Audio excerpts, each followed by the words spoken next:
Hi ನಮಸ್ಕಾರ ಎಲ್ಲರಿಗೂ ವಿದ್ಯಾರ್ಥಿಗಳು ನಮಸ್ಕಾರ. ಅದೇ ರೀತಿ ನನ್ನ ಒಂದು ಟಾಪಿಕ್ ಆದ ಇವತ್ತಿನ ಒಂದು ಟಾಪಿಕ್ ತುಂಬ ಇಂಪಾರ್ಟೆಂಟ್ ವಿದ್ಯಾರ್ಥಿಗಳು. ಸೈನ್ಸ್ ವಿಭಾಗದಲ್ಲಿ ಮೆದುಳಿನ ಬಗ್ಗೆ ಅನೇಕ ಸಲ ಎಕ್ಸಾಮಲ್ಲಿ ಕ್ವಶನ್ ಆಗಿದೆ. GK 360 ಡಿಗ್ರಿ 7ನೇ ಕ್ಲಾಸ್ ವಿದ್ಯಾರ್ಥಿಗಳೇ, 7ನೇ ಕ್ಲಾಸಲ್ಲಿ ಮೆದುಳು ಮಾನವನಿಗೆ ಅತ್ಯಂತ ಪ್ರಮುಖ ಅಂಗ ಮೆದುಳು, ಇಂಗ್ಲೀಷಲ್ಲಿ ಬ್ರೈನ್ ಎಂದು ಕರೆಯುತ್ತೇವೆ. ಬ್ರೈನ್ ಮಾನವ ಯಾವುದೇ ಕೆಲಸ ಮಾಡಲು ಉಪಯೋಗ ಮಾಡುವ ಮೊಟ್ಟ ಮೊದಲ ಅಂಗ ಯಾವುದಪ್ಪ ಅಂದರೆ ಮೆದುಳು. ಮಾನವನ ಮೆದುಳು ಯಾವ ರೀತಿ ಕೆಲಸ ಮಾಡುತ್ತೆ ಎನ್ನುವುದು ತಿಳಿಯಲು ಉಪಯೋಗಿಸುವ ಸಾಧನ ಬಗ್ಗೆ UPSCಯಲ್ಲಿ ಕೇಳಿದ್ದಾರೆ. UPSC ಯೂನಿಯನ್ ಪಬ್ಲಿಕ್ ಸರ್ವಿಸ್ ಕಮಿಷನಲ್ಲಿ ಕೇಳಿದ್ದಾರೆ. ಸಾಧನ ಯಾವುದಪ್ಪ ಅಂದರೆ EEG. ಅದೇ ರೀತಿ ನಮ್ಮ ಒಂದು ಹೃದಯ ಯಾವ ಥರ ಕೆಲಸ ಮಾಡುತ್ತದೆ ಎನ್ನುವುದು ತಿಳಿಯಲು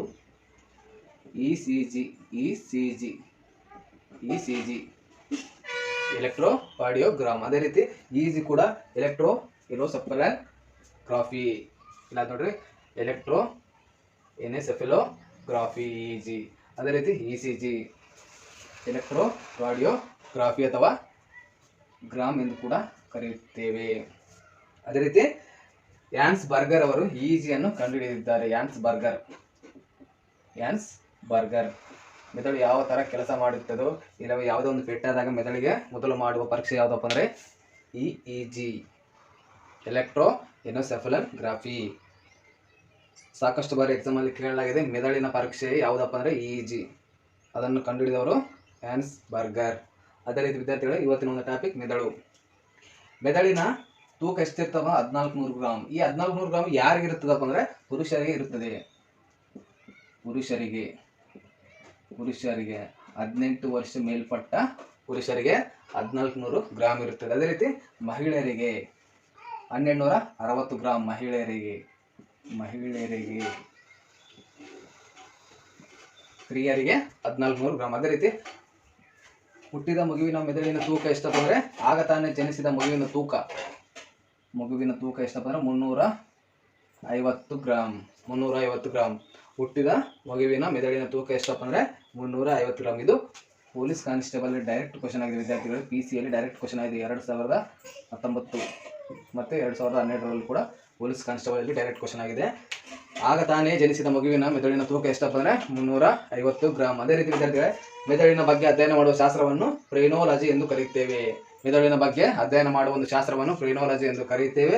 ಅದೇ ರೀತಿ ಮೆದುಳಿನ ಒಂದು ಸಾಮರ್ಥ್ಯವನ್ನು ಅಳೆಯಲು ಯಾವ ಸಾಧನ ಉಪಯೋಗ ಮಾಡುತ್ತೇವಪ್ಪ ಅಂದರೆ EEG ಎಲೆಕ್ಟ್ರೋಎನ್ಸೆಫಾಲೋಗ್ರಾಫಿ.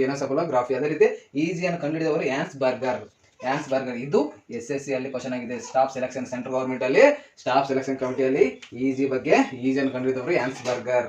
ಅದೇ ರೀತಿ ಮೆದುಳಿನ ಅತ್ಯಂತ ದೊಡ್ಡ ಭಾಗ ಯಾವುದಪ್ಪ ಅಂದರೆ ಮಹಾಮಸ್ತಿಷ್ಕ. ಇದನ್ನು ಇಂಗ್ಲಿಷಲ್ಲಿ ಸೆರೆಬ್ರಮ್ ಎಂದು ಕರೆಯುತ್ತೇವೆ.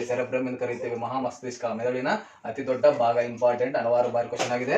ಮೆದುಳಿನ ಅತ್ಯಂತ ದೊಡ್ಡ ಭಾಗ ಯಾವುದಪ್ಪ ಅಂದರೆ ಮಹಾಮಸ್ತಿಷ್ಕ. ಇದನ್ನು ಸೆರೆಬ್ರಮ್ ಎಂದು ಕರೆಯುತ್ತಾರೆ. ಹಾಗಾದರೆ ಮೆದುಳಿನ ಅತ್ಯಂತ ಚಿಕ್ಕ ಭಾಗ ಯಾವುದಪ್ಪ ಅಂದರೆ ಮಧ್ಯ ಮೆದುಳು, ಸೆಂಟರ್ ಬ್ರೈನ್. ಮಧ್ಯ ಮೆದುಳು.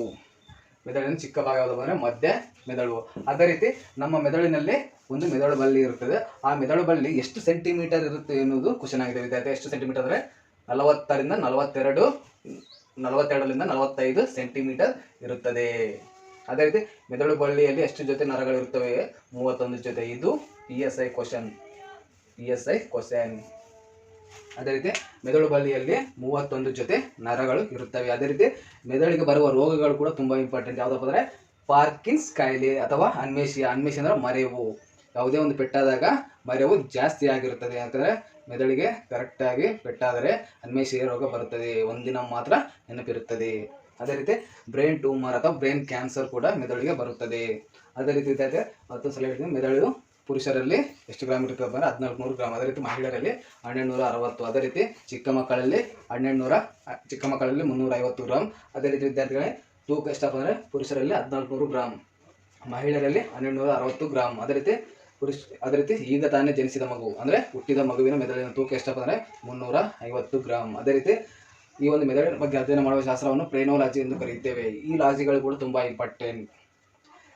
ಅದೇ ರೀತಿ ವಿದ್ಯಾರ್ಥಿಗಳೇ, ನಮ್ಮ ಒಂದು ಕಿಡ್ನಿಯ ಬಗ್ಗೆ ಅಧ್ಯಯನ ಮಾಡುವ ಶಾಸ್ತ್ರವನ್ನು, ಅದೇ ರೀತಿ ಹೃದಯದ ಬಗ್ಗೆ ಅಧ್ಯಯನ ಮಾಡುವ ಶಾಸ್ತ್ರವನ್ನು ಕಾರ್ಡಿಯಾಲಜಿ ಎಂದು ಕರೆಯುತ್ತೇವೆ. ಅದೇ ರೀತಿ ಸಾಕಷ್ಟು ಬಾರಿ ಲಾಜಿಗಳ ಬಗ್ಗೆ ಕ್ವಶನ್ ಆಗುತ್ತೆ. ಅದೇ ರೀತಿ EEG ಮೆದುಳಿನ ಸಾಮರ್ಥ್ಯವನ್ನು ಅಳೆಯಲು ಉಪಯೋಗ ಮಾಡುವ ಸಾಧನ ಯಾವುದಪ್ಪ ಅಂದರೆ ಈಜಿಯನ್ನು ಕಂಡುಹಿಡಿದವರು ಹ್ಯಾನ್ಸ್ ಬರ್ಗರ್. ಅದೇ ರೀತಿ ಮೆದುಳಿನ ದೊಡ್ಡ ಭಾಗ ಯಾವುದಪ್ಪ ಅಂದರೆ ಮಹಾಮಸ್ತಿಷ್ಕ. ಅದೇ ರೀತಿ ಮೆದುಳಿನ ಚಿಕ್ಕ ಭಾಗ ಯಾವುದಪ್ಪ ಅಂದರೆ ಮಧ್ಯ ಮೆದುಳು. ಅದೇ ರೀತಿ ಮೆದುಳು ಬಳ್ಳಿ ಎಷ್ಟು ನರಗಳನ್ನು ಹೊಂದಿರುತ್ತದಪ್ಪ ಅಂದರೆ 31 ಜೊತೆ ನರಗಳಿವೆ ಮೆದುಳು ಬಳ್ಳಿಯಲ್ಲಿ. ಅದೇ ರೀತಿ ಮೆದುಳು ಬಳ್ಳಿಯ ಒಂದು ಉದ್ದ ಎಷ್ಟಿರುತ್ತದಪ್ಪ ಅಂದರೆ 42 ರಿಂದ 45 ಸೆಂಟಿಮೀಟರ್ ಇರುತ್ತದೆ. ಅದೇ ರೀತಿ ಮೆದುಳಿಗೆ ಬರುವ ರೋಗಗಳು ಯಾವುದಪ್ಪ ಅಂದರೆ ಪಾರ್ಕಿನ್ಸ್ ಕಾಯಿಲೆ, ಅನ್ಮೇಷಿಯಾ, ಬ್ರೈನ್ ಟ್ಯೂಮರ್ ಅಥವಾ ಬ್ರೈನ್ ಕ್ಯಾನ್ಸರ್.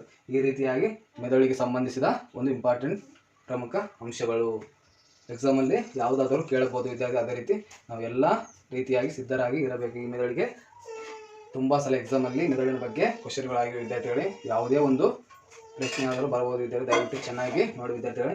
ಈ ಮೆದುಳಿನ ಬಗ್ಗೆ 360 ಡಿಗ್ರಿಯಲ್ಲಿ ನಾವು ಆಲೋಚನೆ ಮಾಡಿದಾಗ ಇವೆಲ್ಲ ಪಾಯಿಂಟ್ಸ್ ಕೂಡ ತುಂಬ ಇಂಪಾರ್ಟೆಂಟ್. ದಯವಿಟ್ಟು ಚೆನ್ನಾಗಿ ನೋಟ್ ಮಾಡ್ಕೊಳ್ಳಿ ವಿದ್ಯಾರ್ಥಿಗಳೇ. ನಾನು ಕೂಡ ಇಂಟರ್ನೆಟ್ ಸಹಾಯದಿಂದ ಇವೆಲ್ಲ ಮಾಹಿತಿಯನ್ನು ಸಂಗ್ರಹಣ ಮಾಡಿದ್ದೇನೆ. ದಯವಿಟ್ಟು ಈ ವಿಡಿಯೋ ಇಷ್ಟವಾದರೆ ಲೈಕ್ ಮಾಡಿ, ಶೇರ್ ಮಾಡಿ, ಸಬ್ಸ್ಕ್ರೈಬ್ ಮಾಡಿ. ಇಲ್ಲಿಗೆ GK 360 ಡಿಗ್ರಿಯ 7ನೇ ಕ್ಲಾಸ್ ಮುಕ್ತಾಯವಾಗುತ್ತದೆ.